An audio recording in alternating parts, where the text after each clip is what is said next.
اعوذ باللہ من الشیطان الرجیم بسم اللہ الرحمن الرحیم وبہ نستعین وہو خیر الناصرین المعین۔ عزیزان محترم، آج دست نینوا کی تیسری نشست، آج کی نشست ہمیں اس شعار حسینی کی یاد دلاتی ہے، اس شخصیت کی یاد دلاتی ہے کہ جب وہ دربار میں کھڑے ہیں تو وفاداری کی، استقامت کی ایسی تشبیہ بنتے ہیں، ایسی شکل بنتے ہیں کہ جس سے ہمیں علی ابن ابی طالب یعنی کہ خانوادہ محمد مصطفیٰ صلی اللہ علیہ وسلم سے تعلق رکھنے والی ایک ایسی ہستی کہ جن کی ولادت سے قبل ہی خود کائنات کے رسول فرماتے ہیں کہ جانتے ہو عقیل، تمہارے فرزند مسلم سے مجھے کس وجہ سے محبت؟ ایک تو اس کی وجہ یہ ہے کہ وہ میرے حسین کے اوپر اپنی جان کو فدا کرے گا، یعنی نہضت حسینی میں سب سے پہلے شہید ہونے والا استقامت کا شعار، فداکاری میں سب سے اول کربلا کا پہلا شہید جناب مسلم ہو گئے۔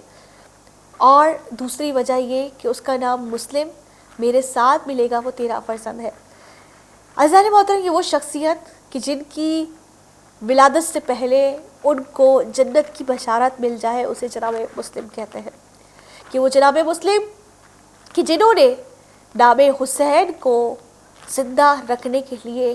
اپنی شہادت دی۔ عزیزان محترم، کربلا کے پہلے شہید، جب کربلا کا تذکرہ آتا ہے، جناب مسلم کا تذکرہ اس سے پہلے آتا ہے۔ اب جناب مسلم کے حوالے سے، سفیر کربلا کے حوالے سے، ان کی شخصیت پہ گفتگو کرتے ہیں۔ ہمارے ساتھ موجود ہیں عالمہ نائلہ پنجوانی، جن کا تھوڑا سا تعارف کرانا بنتا ہے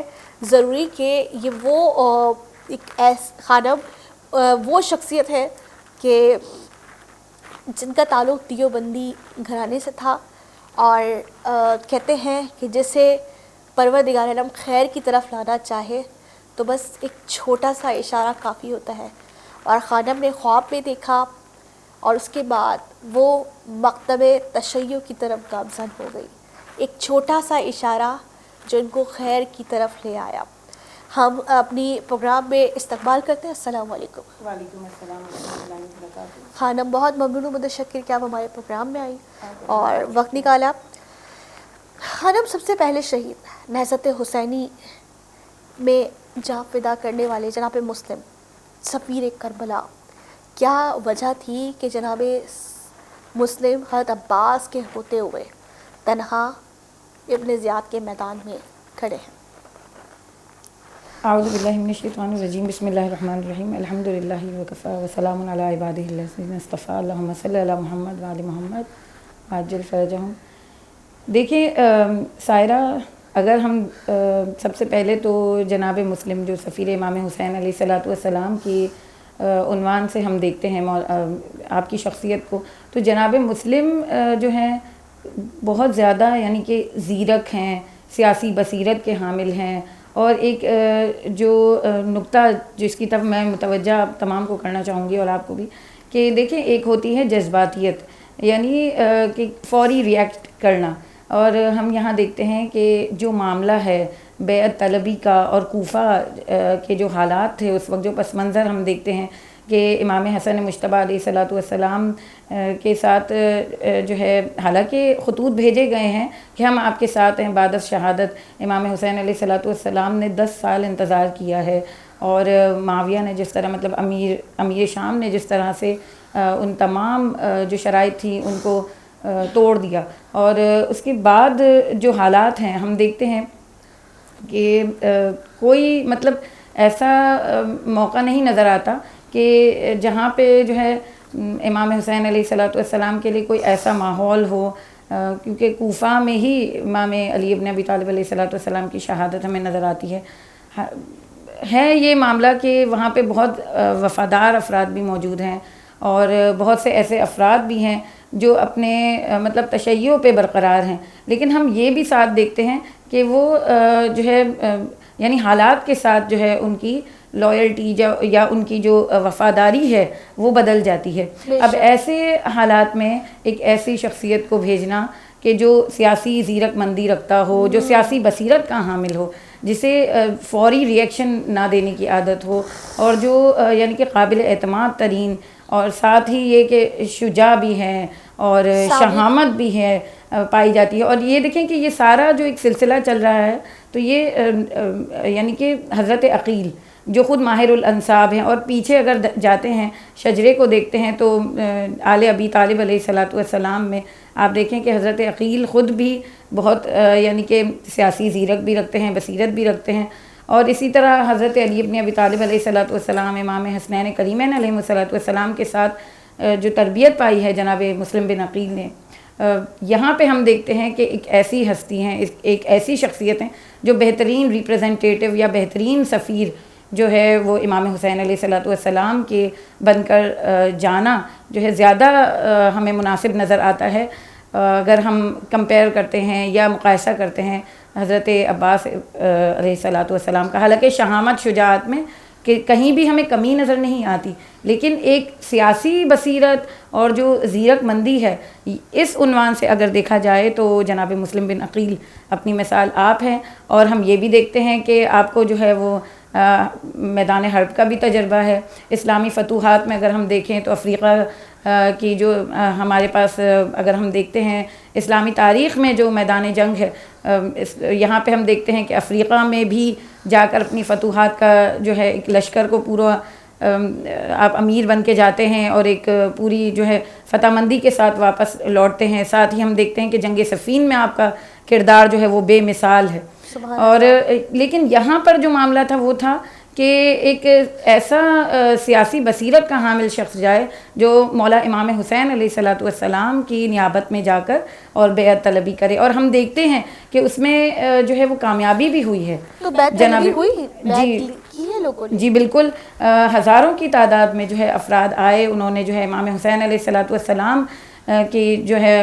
یعنی کہ بیعت کی. اور ان کو بہت زیادہ مطلب کہ خوشی تھی کہ امام حسین علیہ الصلاۃ والسلام امام عالی مقام جو ہیں وہ کوفہ تشریف لائیں گے, اور جو ہے اپنے شیعان کو, اپنے محبین کو جو ہے یہ ایک فخر, ایک اعجاز ان کو نصیب ہوگا کہ وہ امام علیہ الصلاۃ والسلام کے لیے بہترین جو ہے ساتھی اور بہترین مددگار ثابت ہوں گے. اچھا, جب کوفہ پہنچے تو ایک کہا جاتا ہے کہ 14,000 خطوط آئے یا 12,000 خطوط آئے, تو کتنے لوگوں نے بیعت کی ہوگی اندازاً, اور اگر جب بیعت کی تو پھر کیسے جناب مسلم تنہا رہ گئے؟ جی دیکھیں, بیعت طلبی جو ہے جب جناب مسلم بن عقیل ہم دیکھتے ہیں کہ جب تاریخ کے اوراق کو پلٹتے ہیں اور ہمیں یہ نظر آتا ہے کہ جناب مسلم نے جا کر جب امام عالی مقام علیہ الصلاۃ والسلام کے نیابت میں جب بیعت طلبی کی ہے, اور یہ جو اب 12 یا 14,000 خطوط جو موصول ہوئے ہیں امام حسین علیہ الصلاۃ والسلام کی طرف آتے ہیں, اور یہ کوئی اس وقت کا سلسلہ نہیں تھا, یہ کافی عرصے سے یہ سلسلہ جاری و ساری تھا. لیکن چونکہ اب جو ہے یہ وقت تھا کہ اب بعد از مرگ امیر شام جب بیعت طلب کی جا رہی ہے یزید کے لیے, اور مدینہ سے جب مولا نے سفر کیا ہے اور یہاں مکہ تشریف لائے ہیں, تو یہاں بھی کچھ ایسے یعنی کہ سیاسی ریشہ دوانیاں شروع ہوئیں اور اس طرح کے حالات پیدا کیے گئے کہ اب ضروری ہے کہ یعنی کہ مولا جو ہے اپنے ساتھ کچھ ایسے افراد کو ملائیں جو حامی ہوں, جو مولا کے اس مشن کو یعنی کہ جو صحیح طور پر دیکھیں, ایک سلسلہ چلا آ رہا ہے ولایت کا, ایک سلسلہ چلا آ رہا ہے امامت کا. ہم دیکھتے ہیں کہ امام جو ہے اس کی کوالٹی کیا ہوتی ہے, وہ فقط یہ نہیں ہوتا کہ وہ قیام کرے, ایک ہر امام کی اپنی ایک پالیسی ہے. امام حسین علیہ الصلاۃ والسلام کی جو پالیسی ہے وہ ہمیں قیام کی کیوں نظر آتی ہے, کیونکہ حالات اس طرح کے ہیں کہ اگر ابھی قیام نہ کیا گیا تو پھر کبھی بھی جو ہے دین اسلام زندہ نہیں رہے گا. جیسے کہ ہم دیکھتے بھی ہیں کہ اسلام زندہ ہوتا ہے ہر کربلا کے بعد. تو یہ کیا ہے, وہ جو سجدہ مولا حسین علیہ الصلاۃ والسلام نے دیا ہے, وہ جو اپنا سر کٹایا ہے, اسی کی تو برکت ہے کہ آج ہم کتنے صرف یہ نہیں کہ مکتب تشیع کے ماننے والے, یہ جو اسلام پر عمل کرنے والے افراد ہیں, یہ کس طرح سے دین اسلام پر قائم ہے, فقط وہ ایک سجدہ. اور اس کے پیچھے دیکھیں سائرہ کتنے لوگوں کی محنت ہے. اور یہ جناب مسلم جو ہیں اگر جب جاتے ہیں بیعت طلبی کرتے ہیں تو کوفہ کے افراد وہ اس قدر خوش ہیں, وہ اس قدر خوشی کا اظہار کرتے ہیں, اور یہی مطلب کہ 14,000 15,000 اس سے بھی کہیں زیادہ افراد جو ہیں ہمیں نظر آتے ہیں کہ جنہوں نے بیعت کی اور اپنا جو ہے مطلب بھرپور ساتھ دینے کا وعدہ کیا. اور یہاں پر جو ہے ایک نقطہ میں عرض کرنا چاہوں گی کہ جب امام حسین علیہ الصلاۃ والسلام مدینہ مکہ سے جب کربلا کی جانب روانہ ہوتے ہیں تو راستے میں جو ہے کچھ افراد ملتے ہیں، اور ایک مقام پر ایک شخص کہتا ہے کہ کوفہ کے جو افراد ہیں ان کے ابھی جناب مسلم کی شہادت ہوئی نہیں ہے، لیکن وہ کہتا ہے کہ آپ کے ساتھ ان کے دل تو ہیں لیکن تلواریں جو ہیں وہ آپ کے ساتھ نہیں ہیں. یعنی یہ سلسلہ ابھی چل رہا ہے، کیونکہ ابن زیاد نے جسے مقرر کیا گیا ہے کہ پچھلا جو گورنر ہے وہ نرمی برتتا ہے، وہ جو ہے کوئی سخت ہاتھ نہیں اٹھاتا، وہ کسی طرح سے جناب مسلم کو روکتا نہیں ہے. اور یہاں پہ ابن زیاد کو کیوں مقرر کیا گیا؟ اس لیے مقرر کیا گیا کیونکہ وہ ظالم ترین انسان تھا، اس نے کسی طرح کی کوئی جو ہے نرم پالیسی اختیار نہیں کرنی تھی، اور یہاں پہ جو ہے اس کے لیے یہ ایک چیلنج تھا کہ وہ کسی طرح جناب مسلم کو اس عظیم مشن سے روکے. اور جو بیعت طلبی ہوئی اور جس طرح سے بیعت طلبی کے بعد جو ہے لوگوں کو جس طرح سے اس نے ہراساں کروایا، ہم دیکھتے ہیں کہ کس طرح سے ان سے جو ہے زبردستی کر کے ان کی تلواریں چھینی گئیں، ان کی عورتوں کو دھمکایا گیا. احوال کا بیان فرمائیے گا مختصر. جی شہادت کا احوال فرمائیے گا تھوڑا مختصر. جی شہادت وہی کہ دیکھیں اب یہاں پہ ہم دیکھتے ہیں کہ ابن زیاد نے جب حالات کو اس قدر جو ہے تنگ کر دیا، حالانکہ دیکھیں ایک ایسی شخصیت ہے کہ جو خود سے ہانی بن عروہ کے گھر میں اگر ہیں رہائش پذیر ہیں، اور ایک بیمار کی عیادت کرنے والا شخص ابن زیاد اس کو دیکھ کر بھی خود حملہ نہیں کرتے کہ نہیں یہ ہماری جو خاندانی روایات ہیں اس کے خلاف ہے، ایک انسان کی انسانیت جو ہے وہ یہاں پامال ہوتی نظر آتی ہے، تو آپ حملہ نہیں کرتے. اور پھر اسی شخص نے کیا کیا کہ آپ کو جو ہے طوعہ نامی جو خاتون تھی ان کے بیٹے جنہوں نے پناہ بھی دی تھی حضرت مسلم بن عقیل کو، اور کس طرح سے ان کے بیٹے نے جو ہے وہ سر صبح سب کو جو ہے خطوط بھیج کے اور مختلف طریقوں سے لوگوں کو بلوا کر اور بتلایا کہ یہ ادھر جو ہے ہمارے گھر میں پناہ گزین ہیں، اور پھر جناب مسلم جو ہیں وہ طوعہ کو بتاتے ہوئے جاتے ہیں کہ تمہارے بیٹے نے جو ہے تمہارے ساتھ یہ کیا اور اب میں یہاں سے چلتا ہوں. اور چلتے چلتے جو ہے وہ مختلف مقامات پہ پہنچتے پہنچتے آخر کار جو ہے وہ ابن زیاد کے جو بھیجے ہوا ایک لشکر ہے وہ کس طرح سے پکڑ لیتا ہے. لیکن آپ دیکھیں کہ وہاں پہنچنے کے بعد بھی دارالامارہ میں پہنچتے ہیں جب وہ لشکر لے کے پہنچتا ہے، اور انہی میں سے ایک جو ہے غلام فوجی کہتا ہے کہ تم نے جو ہے وہ امیر کو سلام نہیں کیا. تو آپ نے جیسے کہ ابھی بتلایا فرمایا کہ کیا کہتے ہیں جناب مسلم بن عقیل کہ میں تجھ جیسے امیر کو میں کیوں سلام کروں، تو میرا امیر نہیں، میرا امیر تو امام عالی مقام سید یعنی کہ امام حسین ابن علی علیہ الصلوۃ والسلام ہیں، اور میں تجھ جیسے کہ یعنی کہ میں تیرے آگے نہیں جھکتا، تجھ جیسے کہ آگے نہیں جھکتا. دیکھیں مثلی لا یبایع مثلا اگر امام حسین علیہ الصلوۃ والسلام کے الفاظ ہیں تو مولا کے جو سفیر ہیں وہ بھی اسی وصف کے حامل ہیں. عزیزان محترم، جب ابن زیاد نے سوال کیا کہ تو شیر کی طرح چلا رہا ہے تو کیا وجہ ہے کہ تیری آنکھ میں آنسو ہے؟ ایک مرتبہ جناب مسلم نے کہا میری آنکھ میں آنسو اس لیے نہیں کہ میں زنجیروں میں جکڑا ہوا اور گلے میں توق پہنا ہوا تیرے سامنے ہوں، بلکہ اس لیے میری آنکھ میں آنسو ہے کہ میں نے خط لکھ کے امام حسین کو بھیجا ہے کہ سب کچھ بہتر ہے اور آپ یہاں آ جائیے، لوگ بیعت کرنا چاہتے ہیں. یہ وہ وجہ ہے کہ جس کی وجہ سے میری آنکھ اشبار ہے کہ حسین تنہا نہیں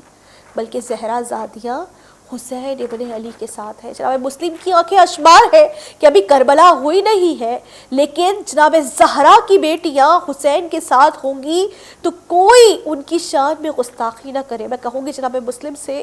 کہ آپ پھر خوش نصیب تھے کہ آپ تنہا تھے، آپ کے ساتھ آپ کے بیٹے تھے، لیکن وہ میرے حسین غریب تھا کہ حسین کے ساتھ حسین کی بیٹی بھی تھی 3 سالہ، جناب زینب بھی تھی، علی کی بیٹی بھی تھی، حسین کے ساتھ حسین کے یتیم بھتیجے کی ماں جناب ام فروہ بھی تھی، اور وہ خاندان بنی ہاشم کی خواتین بھی تھی. عزیزان محترم، اگر یہ صرف جنگ تھی